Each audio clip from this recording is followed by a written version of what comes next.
DC films. All right, everybody, listen. It's been a nice month. Very, very minimal DC talking.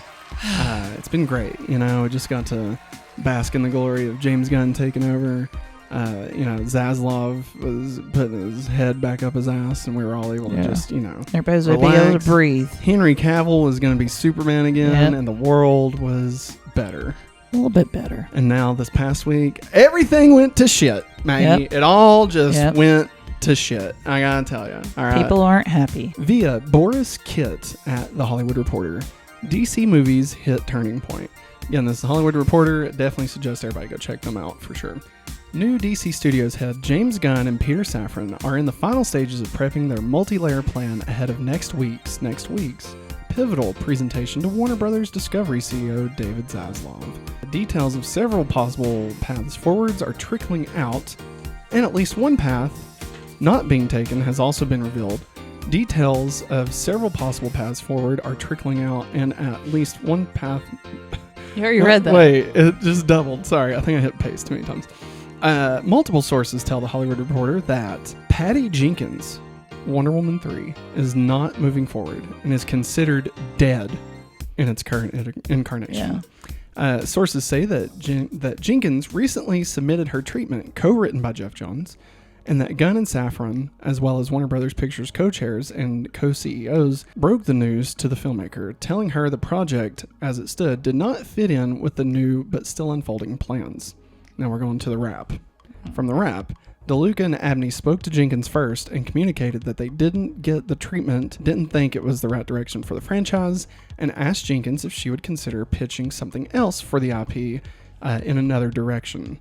According to one insider, Jenkins refused and let DeLuca and Abney know, quote, no, they were wrong, that they didn't understand her and didn't understand the character and didn't understand character arcs and didn't understand what Jenkins was trying to do.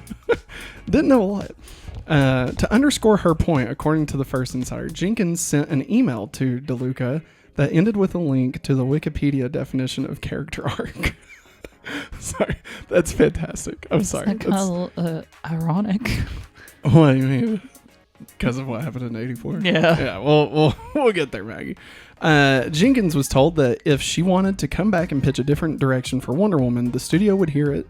She stood firm to her vision and responded that if they didn't want to do her treatment, she wasn't going to do a different one and would instead just move on to her next film. Jenkins especially didn't want to hear what newly installed DC chiefs Gunn and Safran had to say, even though they had nothing to do with the decision to not move forward with her version of Wonder Woman 3.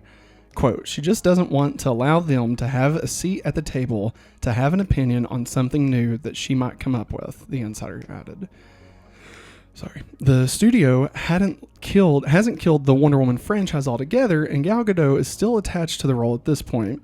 The studio has yet to discuss with Gadot how she feels about continuing as the Amazonian warrior without Jenkins and hopes she wishes to stay on. On Tuesday, Gadot tweeted, a few years ago, it was announced that I was going to play Wonder Woman. I've been so grateful for the opportunity to play such an incredible, iconic character, and more than anything, I'm grateful for you, the fans. Can't wait to share her next chapter with you. So that's the end of the first block. Okay. Now, I will say later on, I didn't really put it in this spot, but I guess what happened was this Hollywood Reporter article comes out, I think on Monday. And then Tuesday she tweets that. And then Thursday is when this whole bit about Jenkins and how all that shit went down, that came out. So I don't know if she still feels that way, if it was just poor timing. Honestly, don't know. I mean, she may just be trying to stake her claim, like, you know, put her stake down, like, I'm still Wonder Woman. Yeah. Which later on we'll talk about Henry Cavill's Superman and possibly trying to do the same thing. Yeah. I mean, I had read the same thing about Patty not, like, straight up refusing to revise anything. Yeah. And, like, I'm sorry, you're telling people that they don't know anything about character arc, and you just, like, slaughtered. Yeah. I mean, 84, I think we can all agree, was just not what any of us were really wanting. Yeah.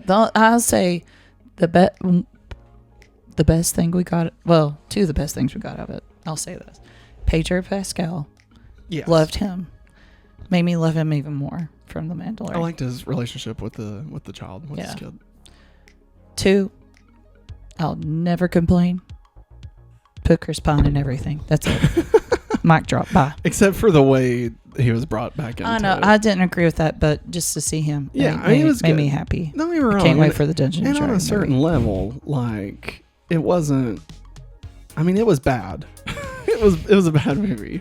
But I mean, there were aspects of it that were fun. Yeah. You know. I mean, like them flying through the fireworks. Yeah.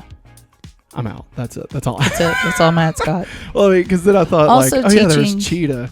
And also teaching Chris Pine about the ways of the 80s. Yeah. I mean, and I feel like there was a fun little parallel to the first one of that. Yeah. But especially once they start doing all like the stuff wasn't in Egypt. Like a lot of that was just very tone deaf. Yeah. Like there was just a lot of bad stuff in that. The cheetah stuff did not work for me. The whole monkey's paw, like just that whole thing, like I don't know. It's like, why was that Maxwell Lord? Was it just to have a name that comic book people would know? Like, yeah. Just none of that was really working for me, you know? I think it didn't work for a lot of people. And then, like, the ending, like, spoiler alert, I guess, for Wonder Woman 84. At this point, you probably know. Y'all. But, like, doesn't she, like, find the dude that looked like Chris Pine? Or that Chris Pine became? Yeah.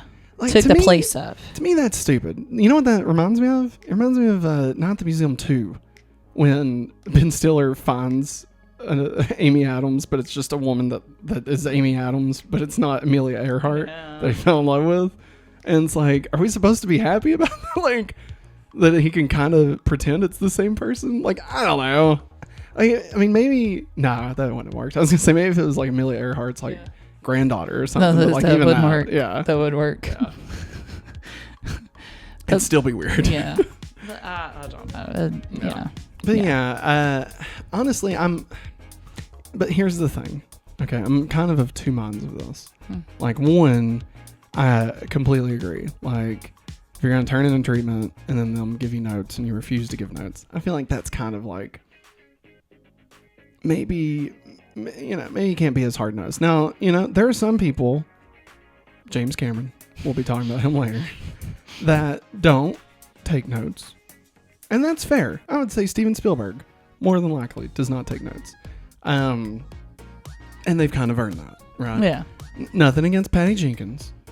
Nothing against Patty Jenkins. I don't know if the success of 84 would give her the platform to be able to demand no notes. Yeah. You know what I mean? Yeah. No. Like, I get it. Nothing against her being a woman or anything like that. Like, I thought she did great with the first Wonder Woman. Oh, yeah. And now, is she still doing the Rogue Squadron? I think so. For some reason, I thought that got canceled. I thought we did a story about it being canceled. It probably did get canceled.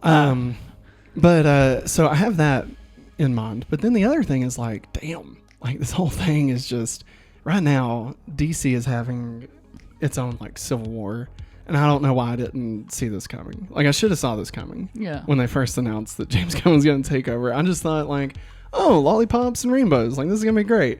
And no, there's still so many people apparently that were doing shit in DC. Apparently, I mean, I wouldn't have known that there was anyone with a plan of any kind. Yeah. For DC once Snyder left, and like now it's like, oh my God, they're just like they're really asserting themselves as like, we're gonna do what we're gonna do. But if you can either get on board or get the fuck out of the way, but I mean, we're over DC now, and like, I just hate it because it feels like it's gonna be a nasty few weeks, Well, and I say everything will level out eventually. Yeah, it's gonna be rough at first. This is all gonna be ugly. And like, basically, especially once we get into James Gunn stuff here in a little bit, like, it definitely seems like they've really just put everything on pause that they can. Obviously, the 4 movies coming out next year, they can't do anything about that. But like everything else that's in any kind of development, they're just like, stop. Just everybody fucking stop. We're gonna figure this shit out. Yeah. We got the meeting next week. We're gonna do that, and then we'll figure out what the fuck we're doing. This just popped into my brain. Yep. Whenever last time I was at my parents' house, like, cable television. Don't get to see that much, Yeah. Stargirl. Yeah. I think it got canceled. Yeah. But, like, I guess it was like the last episode or something like that of this season. Yeah. And I completely forgot Joe McHale. Yeah. Was in it. I remember Luke Wilson. We need to watch it. Yeah. It looked really good. It's one of those that got away from us because it was on the CW and then it was on DC Universe. Yeah, and CW's app sucks. Yeah, honestly, I just couldn't do it. I couldn't do it anymore. Need to burn that thing to the ground. I blame the CW app for why I stopped watching The Flash. Like, yes. I made it through Crisis on Infinite Earths. Yeah, we made it through it. That's as far as I could go, guys. God knows I wasn't going to pay for each episode. Yeah, and also we used it a lot for Riverdale the first season, and I think that's probably when it started, the hate. And then we started getting into The Flash, and it just got worse. Yeah, it was not great. No. I can't stand it.